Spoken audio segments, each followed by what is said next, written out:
7 con 33 minutos, son las 7 de la mañana, 33 minutos. Cielo mayormente nublado este momento en Quito, tendiendo a despejarse. Vamos a tener temperatura de 23 grados centígrados en esta mañana. Antes de saludar con nuestro siguiente invitado, está en línea una llamada telefónica. Buenos días, lo escuchamos, adelante. Siga, buenos días. Aló, buenos días. Buenos días. ¿Cómo está, licenciado? Le saluda Patricio Morales. ¿Cómo está, Patricio? ¿Cómo ha pasado? Sí, oiga, realmente ya haciendo caso a los comentarios de las personas que me antecedieron, ¿y ahora qué hacemos? A ver, ¿y ahora qué hacemos? Yo pregunto, ¿qué hacemos? Ya tuvimos 10 años de gobierno donde hubo acuerdos entre privados, errores de buena fe, políticos que nunca se les conoció como empresarios, ni siquiera que tenían una tienda de barrio, y ahora son millonarios. Y ahora tenemos un presidente empresario que favorece, o a lo mejor ganarán también en concursos truchos aprendidos de la corrupción que se generó en la RC5, ¿no? Entonces, pero una cosa sí le aseguro, que con esos contratos las empresas no van a quebrar, no se van a disminuir las fuentes de trabajo, porque solo para recordar nomás así, abuelo de pájaro, quebró Tame, cerraron FAME, cerraron los casinos, quitando fuentes de trabajo a gente que trabajaba. Pero eso fue por consulta, ¿no? Lo de los casinos fue por consulta. Sí, yo sé que fue por consulta, pero fue mañoso, ¿no? Una pelea de gallos, bueno, no importa. Pero FAME no, TAME no. Mire cómo se encuentra ahora Petroecuador, porque esa genial idea de crear la cuenta única del gobierno, ¿no? Todo el dinero que entra. O sea, eran tan malos los gobiernos de derecha y cuando llegaron se gastaron 17,000 millones de fondos del FEIRES. Arrebataron el fondo de cesantía de los maestros y podríamos seguir. Pero yo creo que la empresa privada no va a quebrar como han quebrado algunas empresas. Ahí tenemos el Hotel Quito, en entredicho el ingeniero Muñoz. Y mire, acabamos de ver en el periódico unos contratos medios truchos que ha entregado el alcalde de Quito y que no sabemos cómo. Y una cosa que yo siempre me he preguntado, la familia Sevilla, ¿no es cierto? ¿Quién sabía de transporte para que ahora maneje el metro? Se supone que manejan el turismo. O sea, tengamos un poco de esperanza que al menos que la empresa privada no se roba a sí mismo, como el socialismo roba al pueblo. Tenemos dos ejemplos claros, Venezuela y Argentina. Muchísimas gracias, licenciado, y disculpe. A usted, Patricio, gracias también por la participación. 255-4090, 255-46-108 habilitado. Buenos días, lo escuchamos. Buenos días. Buenos días. Bueno, acabo de escuchar la intervención que hace el señor. Qué pena me da en realidad escuchar a gente que no tiene un criterio. El señor todo le echa la culpa a la Revolución Ciudadana, según lo que le escuché. Y no dijo nada sobre los contratos que el gobierno les da a dedo a los familiares. El otro día salía en un canal sobre la famosa colación escolar que les dan, y una señora abría una funda de la colación, y eso decía que es como una especie de cartón, algo así, en unas bolitas de dulce. Esos contratos millonarios de eso no dicen nada. Este contrato para proveer para Petroecuador también, eso no dicen nada en realidad. Y según lo que dijo el señor, si es que le siguen dando los contratos a las empresas privadas, ahí sí no van a quebrar, van a generar fuentes de empleo. O sea, y eso no es un robo, en realidad. Entonces, deben tener criterio, deben tener imparcialidad si quieren opinar en realidad. Qué pena escuchar a este tipo de gente. Muy gentil, gracias. Gracias también a usted por la participación. 255-4090 y el 2546-108 siempre están habilitados. Esta mañana saludamos con el ingeniero Rodrigo Gómez de la Torre. Él fue expresidente de la Cámara de Agricultura de la Primera Zona, representante igualmente del sector empleador ante el Consejo Nacional de Salarios, con quien vamos a conversar sobre esta situación de la reactivación económica y la producción agrícola. ¿Qué es lo que está pasando en este momento en la que se denotan que las situaciones son complicadas, difíciles? Estamos atravesando una situación de sequía bastante prolongada en nuestro país, en la región interandina. Debe ser de las épocas secas más duras las que estamos viviendo, y vean, con incendios forestales que inclusive están afectando a sectores productivos del café, por ejemplo, de pequeños productores del café que se ven afectados por estos incendios. Pero para analizar, ¿cómo estás, Rodrigo? Muy buenos días, bienvenido. Muy buenos días, Osvaldo, Gustavo, grato estar por acá y un saludo a toda la radio audiencia. A ver, cuando hablamos de pequeños, yo creo que es importante conceptualizar algo. La norma ecuatoriana, más allá de que me agrade o no me agrade, desde el año 2010, o 2009, perdón, determina una valoración y cuantificación para calificar micro, pequeño, mediano y grande productor. Entonces, a micro comenzó de 0 a 100 mil dólares, actualmente es de 0 a 300 mil dólares. De 300 mil dólares a 1 millón es pequeño, de generación de ingresos año. De 1 millón a 5 millones es mediano, y de 5 millones en adelante es grande. Esa es una norma que no solamente la tiene el Ecuador, sino tiene que ver con vinculación internacional. De 0 a 300 mil, dice De tú. 0 a 300 mil, así está considerado microproductor. Ah, microproductor. ¿Ya? Y creo que es importante conceptualizarlo, porque en el Ecuador la gran y absoluta gran mayoría somos microproductores. ¿Ya? Y eso podemos revisarlo si quieren en las vistazos o en las revistas Ecos, que nos determinan. ¿Y en qué te beneficia eso? De ser simplemente es entender que cuando hablamos de pequeño productor, estamos hablando de una gran masa de gente. No estamos hablando de una... De 300 mil para arriba, entonces... De pequeño hasta 1 millón de dólares, incluyendo los micros. Entonces, es una gran masa de gente que está en ese rubro. Entonces, cuando hablamos de los incendios forestales, por ejemplo, que vivimos en el cantón Loja en este momento, que está en Quillanga, ¿no? La situación es gravísima porque se está perdiendo producción, se están perdiendo empleos, se está perdiendo biodiversidad, se está perdiendo bosque, y es bosque seco en una buena parte, pero es bosque al final del día. Entonces, sí, es una combinación de factores que hay que entenderlos. Y si dentro de ese incendio se pierde de micro, de pequeño, de mediano, de gran productor, la pérdida no deja de ser pérdida. Entonces, ¿qué es lo que hay que hacer? Necesitamos comenzar a trabajar en entender. Yo no quiero enfocarme en que el cambio climático es la culpa del humano, como decimos ahora. No, el cambio climático, y ya hay documentación científica extensiva, son procesos cíclicos que ha tenido la historia del planeta en los 4.500 millones de años. ¿No es por el calentamiento global lo que estamos viviendo en este momento? El calentamiento global, de acuerdo a la última publicación de un grupo de geólogos, todavía el planeta ha tenido varios procesos de calentamiento global, inclusive sin humanos. Entonces no es un tema de que los humanos, que ahorita hay un poco más, que hay un poco menos, que ahorita medimos. Entonces, entendamos que este calentamiento global es parte de un ciclo natural. ¿Y qué tenemos que hacer? Comenzar a trabajar entendiendo los ciclos naturales de lo que pasa con los productos agrícolas. Hace 30 años, por ejemplo, nosotros queríamos sembrar en la zona del Quinche, de Cayambe, de la zona más norte, queríamos sembrar maíz. Entonces, sabías que el maíz tenía que sembrarse entre octubre, noviembre, máximo, hasta las fiestas de la Virgen del Quinche. ¿Por qué? Noviembre, porque venían luego, había una temporada de granizada, y si la planta estaba muy chiquita, le cae la granizada y mataba la planta. Entonces, mientras tanto, pasabas la granizada cuando el grano estaba todavía bajo tierra, que le permitía tener más humedad y salir.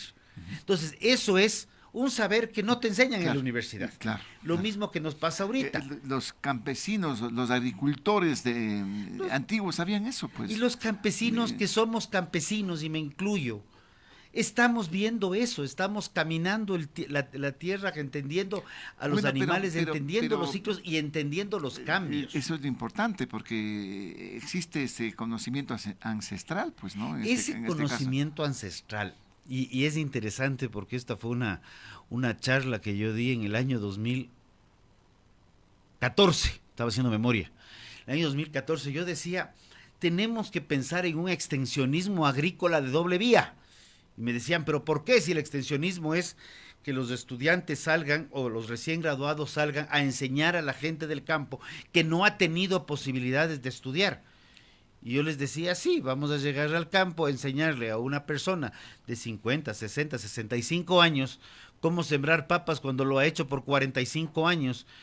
Entonces tenemos que hacer extensionismo de doble vía, ir a enseñarles, pero llegar al campo con los oídos bien abiertos y con los ojos bien abiertos para aprender de lo que hacen y por qué lo hacen y poder regresar a las aulas, regresar a los centros de investigación, entender los procesos para potenciarlos.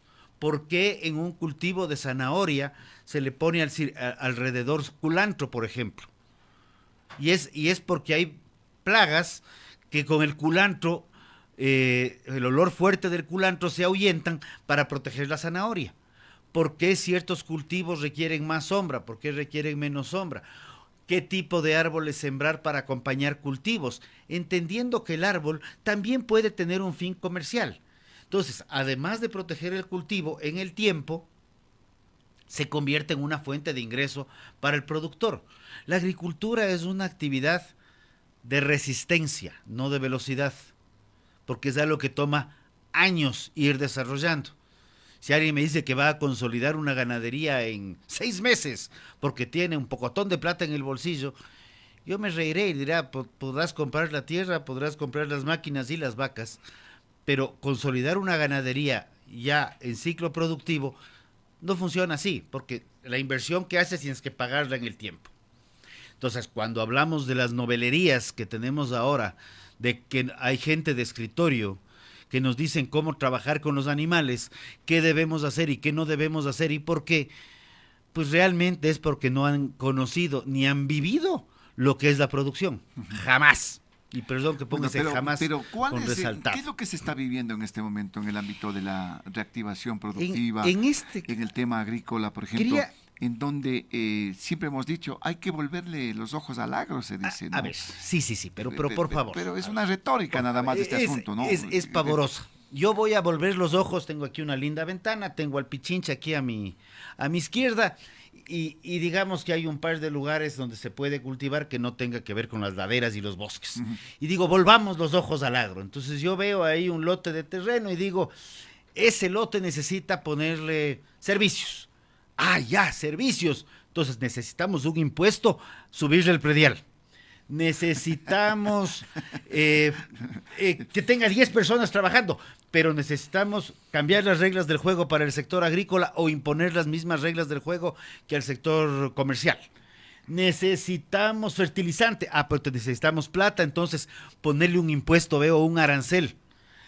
Por favor, si vamos a volver los ojos al agro, vamos a hablar con los agricultores para que no volvamos los ojos al agro con más impuestos, más trabas, más trámites, más burocracia y menos producción. Porque todos estos máses terminan siendo menos producción, menos inversión, menos empleo.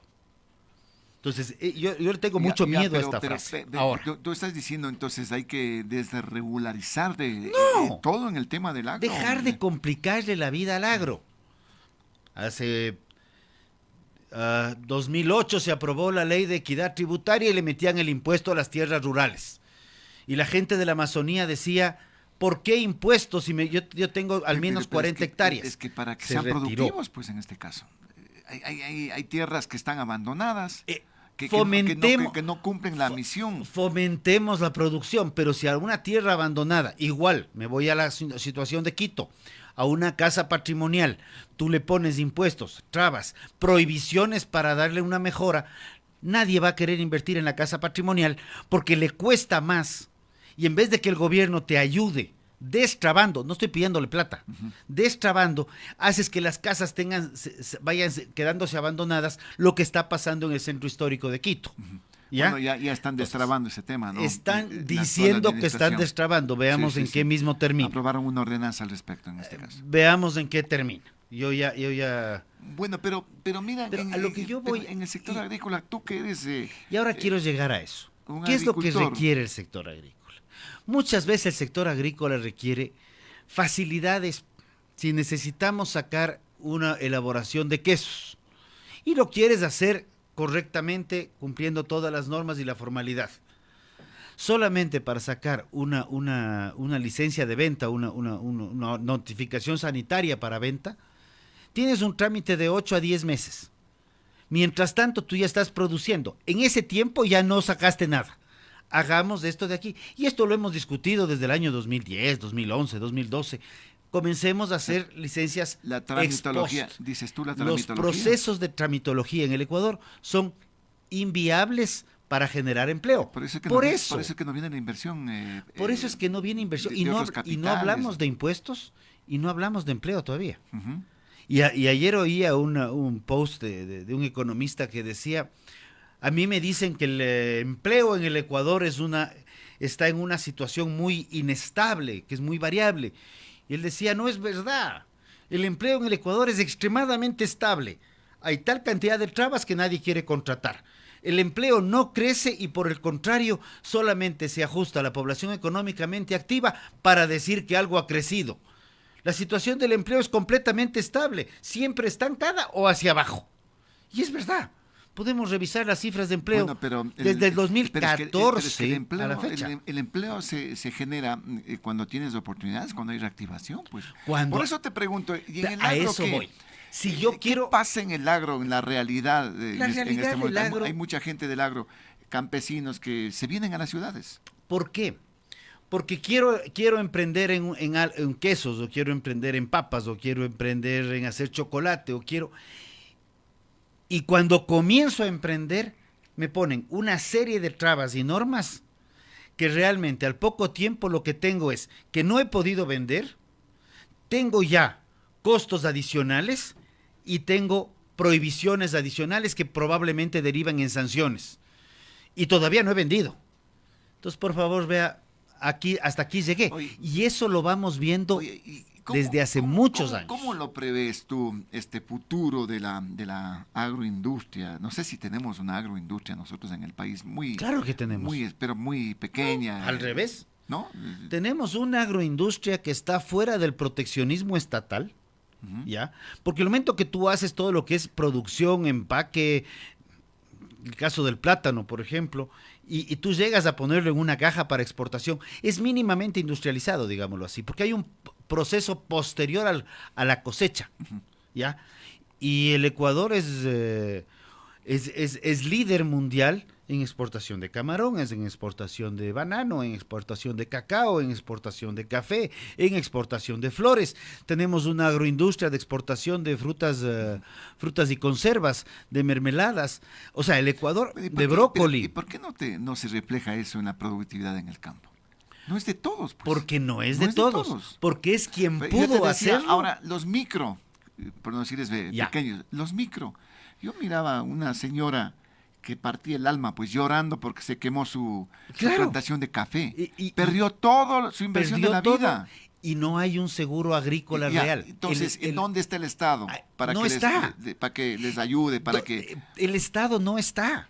El Estado está para lo que te digo. ¿Por qué la retórica de que siempre vamos a apoyar al sector agrícola? Porque ahora sí le vamos a apoyar al sector agrícola y que le vamos a dar los recursos y que el Banco de Fomento y que el Ban Ecuador les va a dar. Y le cambiemos el nombre mañana para que cambie la filosofía. Y que les vamos a condonar las deudas a algunos agricultores. Tanto tú como yo ya tenemos algunas canas y hemos sabido que no importa si se llama Banco Nacional de Fomento, se llama Ban Ecuador, o le cambiamos el nombre mañana. Lo único que hemos hecho es dar reactivación económica a quienes hacen letreros y quienes hacen la diagramación de los nuevos nombres, porque al final del día la estructura jurídica del banco sigue siendo la misma. Se entregan créditos para un cultivo, no hay un seguimiento al cultivo, no hay un acompañamiento en lo que tenga que ver con seguro, no estoy hablando de condonación de créditos ni intereses, porque eso al final del día es lo que termina matándole al mismo banco, porque no hay como... El banco de momento siempre condona.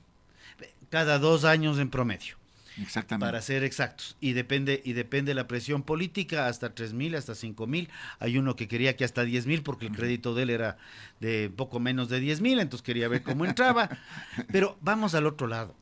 Cuando tú haces lo que vimos en Perú, ¿qué determinó? Hace más de 20 años. Reglas claras y estables. Entonces le dieron al productor y dijeron, ok, estas son las reglas del juego. No van a cambiar con cada ministro, con cada director regional o con cada presidente, sino más bien, estas son las reglas de juego a mediano y largo plazo. El gobierno te va a ayudar con promoción de productos genéricos. El caso de la quinoa es un ejemplo que yo lo valoro muchísimo. Perú en el 2012, 2013 sacó un libro internacional de la quinoa, publicó el libro Fomentando el consumo de quinoa. Todavía no tenía la siembra. Fomentaba el consumo. Es un producto impresionante. Es un producto impresionante. Fomentaba el libro en su 400, ¿no? La quinoa. 400 recetas de quinoa en 3 idiomas distintos. ¿Ya? Entonces, ¿qué haces tú? Cuando nosotros veíamos la quinoa aquí, decimos, esta sopita de quinoa. Rica la quinoa, con quesito. Rica, pero llegas a la sopa de quinoa. Le pones quesito, rico. Y luego, pero ahora ya cuando, tienes harina de quinoa. Pero cuando tienes 400 recetas, tú ya tienes muchas ideas. Croquetas, ensaladas, mucho tipo de acompañamientos del mismo quinoto. Todos esos procesos los desarrolla Perú. Luego se ponen a sembrar, porque ya había alguien interesado en comprar.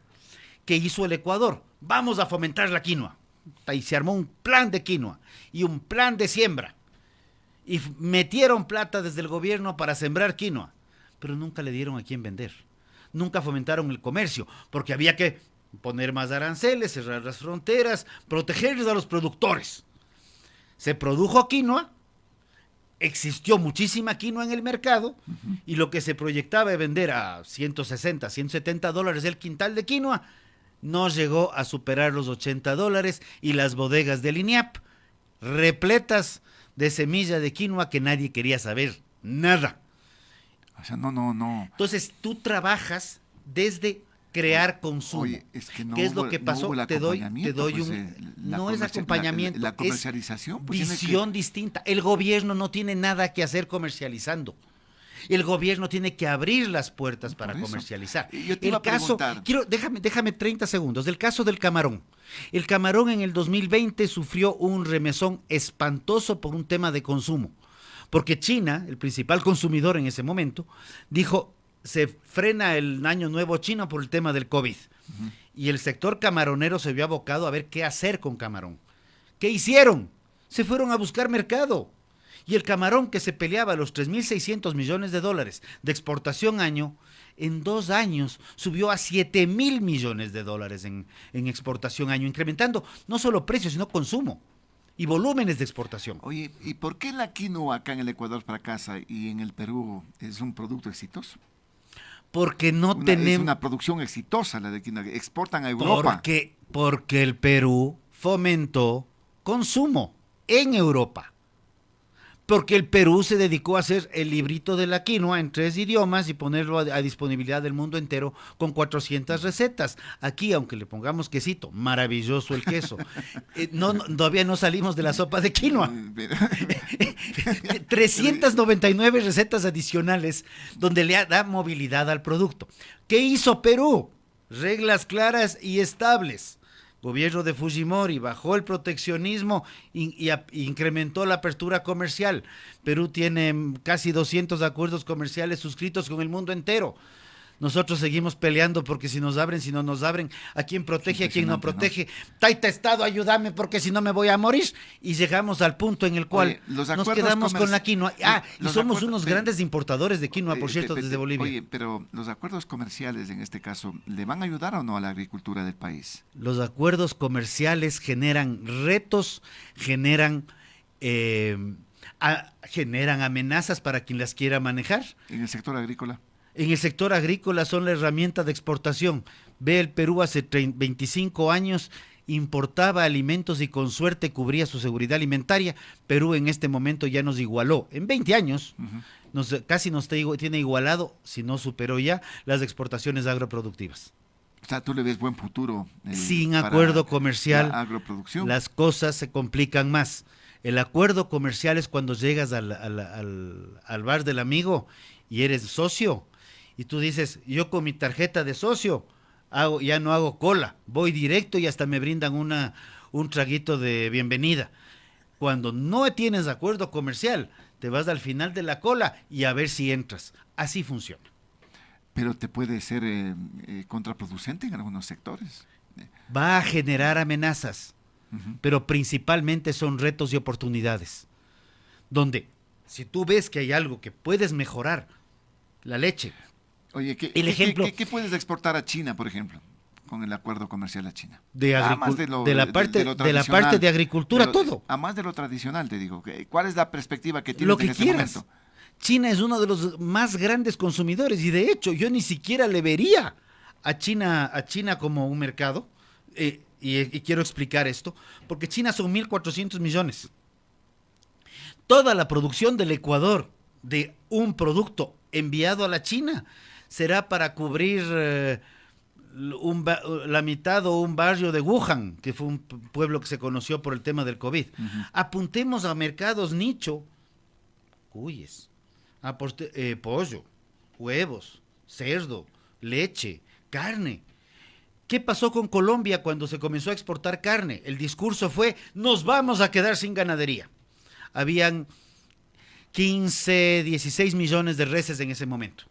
Se comenzó a exportar, la gente comenzó a trabajar en ver cómo hacer que las vacas tengan más regularidad en las preñeces, ver cómo trabajar mejor en la alimentación, ver cómo trabajar. Mejores cortes. Ver cómo. No, todavía no llegamos a cortes. Hablo de producción primaria. ¿Qué sucede 10 años más tarde? De los 15, 16 millones de animales que tenía Colombia, ya están en 22 millones de animales. Entonces, esto te permite crecer. Cuando no tienes qué hacer con el producto, la producción termina contrayéndose y la gente abandonando el campo, porque no tiene a quién vender. Aquí somos 18 millones con suerte, bien o mal contados con el INEC.